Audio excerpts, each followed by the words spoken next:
And guys, updates sa Nissan ZD30. So, yun, makalat na sa makalat. Yan talaga. Pero ayusin natin to. Ako natin baklasin yung head. Tatiming muna natin dito. Ating timing.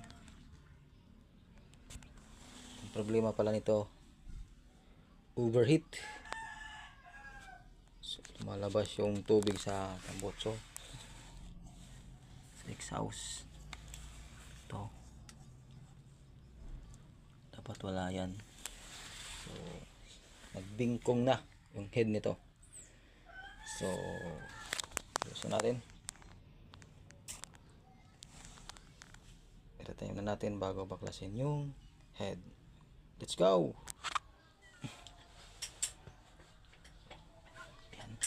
Tatap din na natin.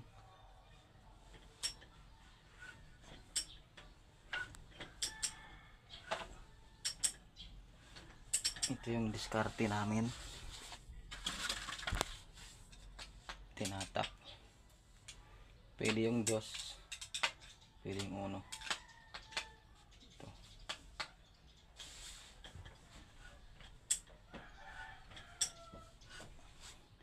Para makita yung timing. So, let's go. Ano yung kanyang randa. Itong dalawang itim na to, dito to nakatapat sa dalawang bilog na buta. So, ito din isang ikot pa kasi layo pa yung kanyang.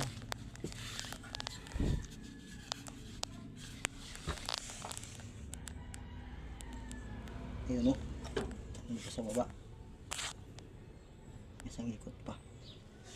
Check out. Okay. Isang ikot pa guys.